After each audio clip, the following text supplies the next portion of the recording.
Danish MEP Peter Kofod told the EU it is essential for his country to continue to trade with its best trade partner Britain. Danish MEP Peter Kofod begged for his nation's closest partner to remain as accessible as possible. Mr. Kofod was speaking in the first EU Parliament session on Brexit, which British MEPs were not present in. MEPs were debating what form of partnership they want to build with post-Brexit Britain. Mr. Kofod said, "In trade it is essential for my country Denmark that there should still be the possibility for our closest and best trade partner links to be upheld.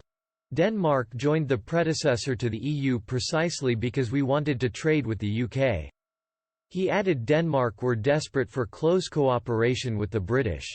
He said, "The Brits are and remain our good friends, our closest ally and closest partners in cooperation. I want an agreement with the British that respects and accommodates the British requirement to be able to decide more for themselves in their nation-state, particularly with regard to who you allow into your country and also with regard to services." When the Brits decided to leave, they made it clear it was not leaving the world or Europe.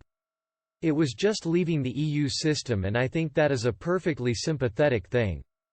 I hope we are going to get an agreement with the British where Brexit is able to see us having a continued close partnership which is to the benefit of the Brits and the rest of us, where we share interests and values. Mr. Kofod continued to criticise the EU for not working towards a common good.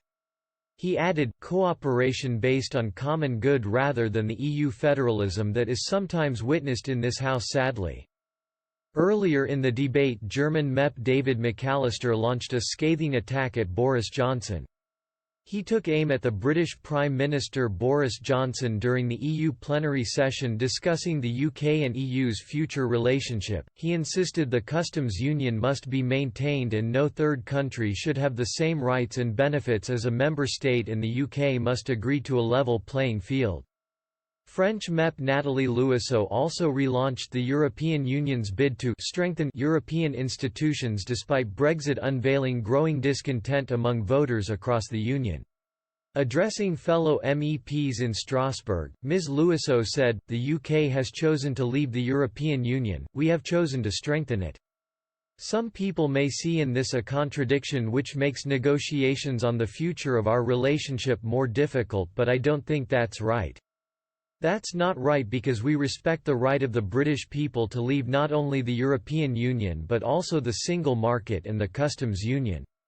This is a fairly radical choice and we respect it."